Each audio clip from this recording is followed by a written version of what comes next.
Hello, hello, hello. How are you today? I am Michelle and I am with Harmony Stamps with Michelle is my channel. I am an independent Stampin' Up! Demonstrator and I'm going to show you a stepped up version, stepped up card using the All About Autumn suite. And it's just another way that you can use the products. The products I'm using today are all currently available with the exception of the ribbon, which should be available by the 23rd. At least they are on the day that I'm recording this, which happens to be Thursday.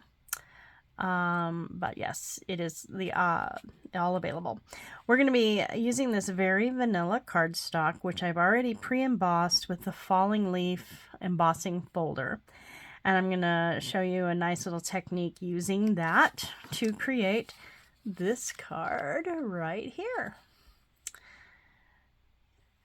It's actually fairly simple, but you know, it can be a little intimidating if you've never done it. So we're just going to start by adding color to this.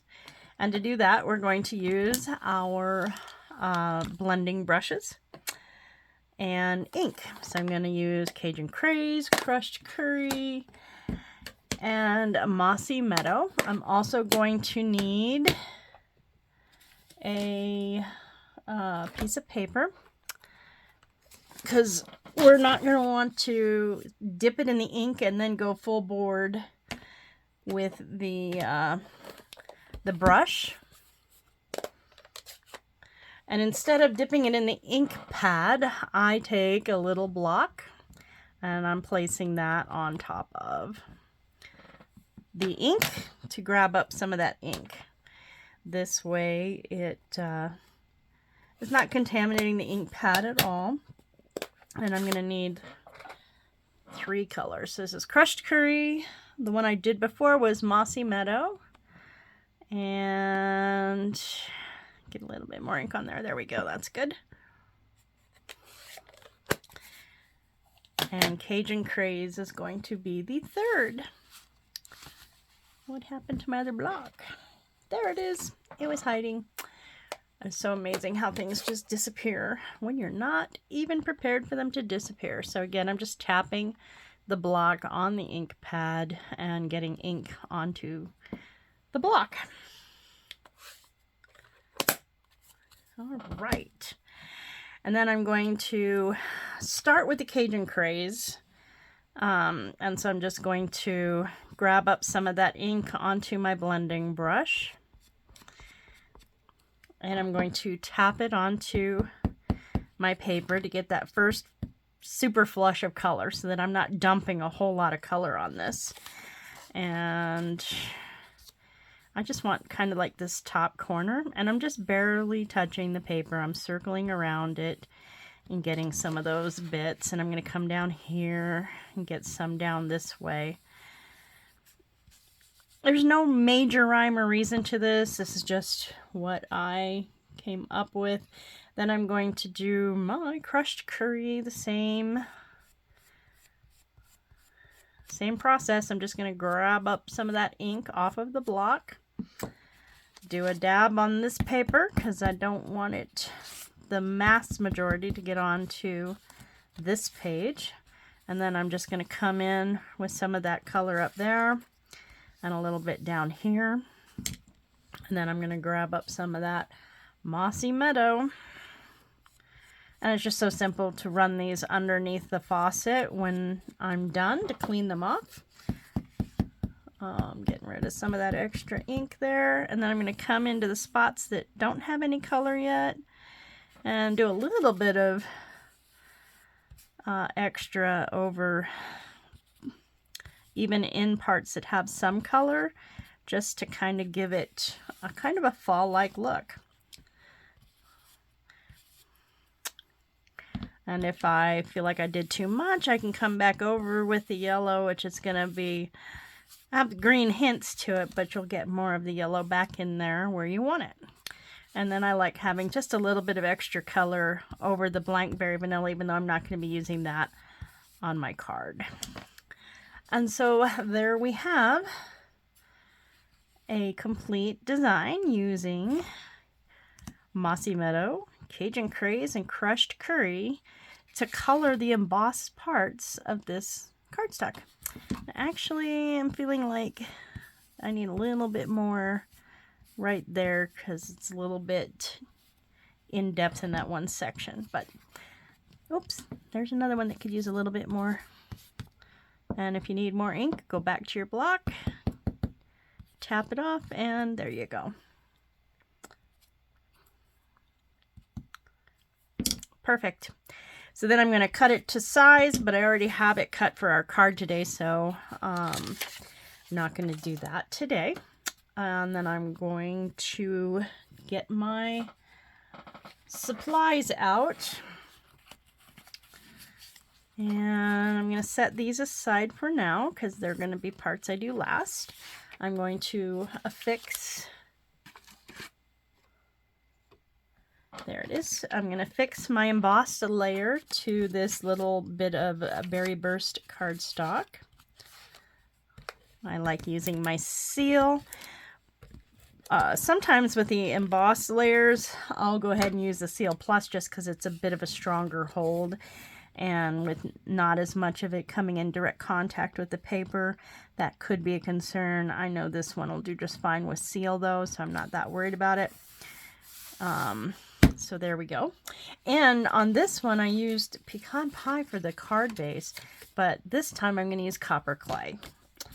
You know, you have lots of choices to combine colors in ways that you like the best. That's one of the most awesomest things about making your own cards and all of the choices that we have. There is a multitude of ways to use the same stuff to make totally different cards. And then I'm going to put it over here so that it's got a little bit of gap top and bottom and a bigger gap to the side, making sure it's straight, and I like it. Then I'm going to stamp my interior, which I used Old Olive to do the larger, fuller color stamp, and Mossy Meadow to get this extra veining going on. So I need my scratch paper back and get out my Old Olive. And I'm using this oak leaf stamp, and I'm just going to stamp it down here in the corner. And I'm going full strength with this stamp, just tapping and making sure I've got enough ink on that stamp. When I'm happy with it, I'm going to bring it down into the corner, a little off on the side and the bottom. Lift up, and we have a good impression there. Then I'm going to close up my Old Olive because I don't want any ink messes. Ink messes are not fun, I can assure you of that. And I've got my Mossy Meadow, and I'm going to use my veining stamp. Grab some ink up for that. And line it up with the thicker lines, the deeper color lines. And this just adds a little bit more texture and interest to those lines. And lift up, and there you go. Now we can put the Mossy Meadow away and affix this layer to the interior of our card.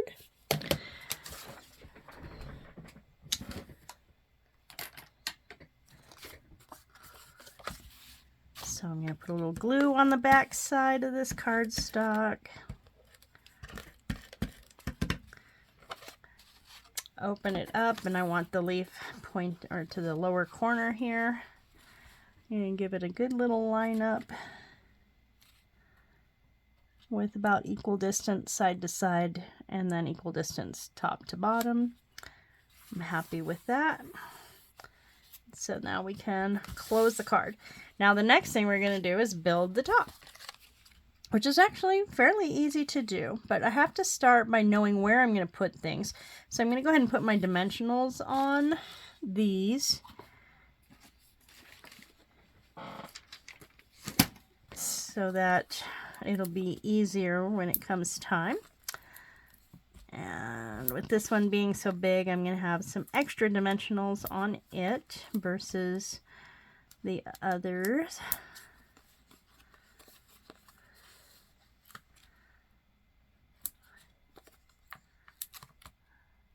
There we go. And a couple of dimensionals on this guy. And a single dimensional on this guy. Okay. So really, it's the top one that's the most. I don't know. So I'm going to line it up about where I want it. And I want it kind of at a jaunty angle like this. So I know I'm going to want my ribbon to be coming like across there. So I'm going to pull this down, and then I'm going to kind of use this as a guided path to tell me where I want to put some of that adhesive. Right about there. Then I'm going to pull it back and make sure that's what I want, and it is. So now that I've got that one done, I'm just going to add a little glue down here and probably down about here. All right, where is my sentiment bit? There we are.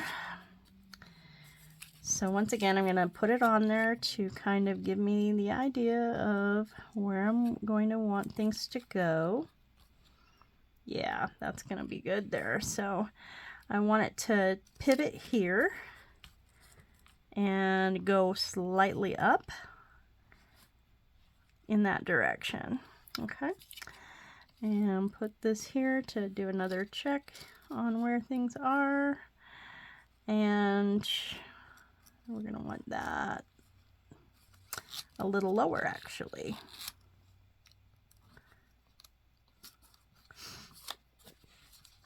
And that's the benefit of not having everything fully stuck down. There we go, or one of the benefits anyways. And then my last one, I'm going to loop and go down across this way. And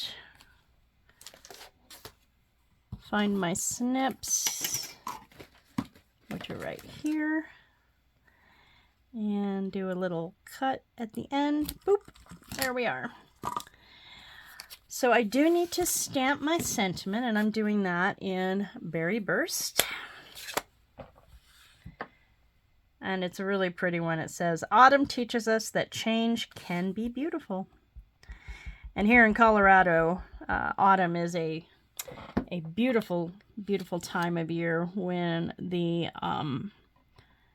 we get our fall colors. They're pretty. Let me get this high enough so you can see what I'm doing. The fall colors are absolutely gorgeous when the leaves change, especially the aspens up in the mountains, and you get whole different color variations across, you know, hillsides and mountainsides. It's really nice. And that's a little off as far as, but I like it. I mean, considering we're doing that with the ribbon anyways, I'm going to go with it. And then I'm going to take my backings off of my dimensionals and start layering those.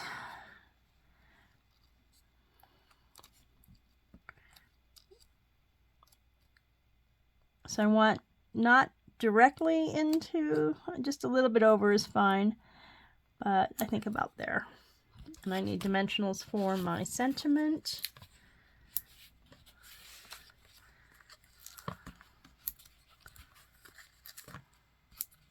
And I cut this sentiment strip out with the dies as well as these leaves. I used the oxide copper paper that goes with this suite to die cut the different leaves for this card. All right. Before I set that one down, I want to pull off these because I do want to see where I'm going to place this one specifically in relation to that, because I want to make sure I get a good amount coming down. but not too far down. So about there. Just going to kind of barely rest that in place. And then I'm going to add this one in to this side, but down. Come on, back out. There we go. And there we go. I have one in pecan pie and one in copper clay. Let me know which one you prefer. And if you do happen to make a card similar to this or inspired by this, I would love it if you would leave me a comment showing me what you did with this suite and this thought process. If you like the idea of embossing and blending ink over the embossing and making it, you know, fall leaf pattern that way, I would love to see what you do. Or maybe you want to do snowflakes, embossing snowflakes and using different inks to create different shades of snowflakes. There's so many ways that you can use these kind of techniques, and this is a simpler layout card as far as the amount of product on the card base, but it is, you know, it is a bit of a higher technique because you have the embossing folder and the blending. And, you know, if you don't have the die cutting machines, you have to, you know, you have to be able to get your hands on some of those. And that I do with the card classes when you make those purchases of $35 or more and get the card class kit for free. I do all of the die cutting, and these are the cards for this week, which you have to make that purchase by Tuesday night. Once that purchase is made, I will be preparing your kit and get them out within a week of the Wednesday following, which I'm not remembering the exact date. That would be the 18th. I would start getting them out on the 18th in the mail to you. So this is just one of the cards that I did that comes in this week's free with purchase card kit class. And that video can be seen on YouTube or Facebook, either one. And that's the third design. We did the stack, cut, and shuffle, and made some pretty interesting patterns and changes with the paper. So once again, this is the card we did today. And this is the card I did to prepare for today, to have one ready for you to see. Let me know what you think, and if you enjoy this project, go ahead and leave a comment. Subscribe if you want to see more of what I'm producing. I am doing classes every single week. One free one, free with purchase class, and then one like this where I'm showing you additional ways you can use the bundles or stamp sets that I'm focusing on in the free class to allow you to see some other ways. If you choose to make the purchase of that item that I'm showing that week, then you have some different ways that you can use the cards and the products to make the cards that you want that make you happy. Thank you so much for joining me. Once again, I'm Michelle, Harmony Stamps with Michelle, and I'm an independent Stampin' Up! Demonstrator. Have a fantastic day.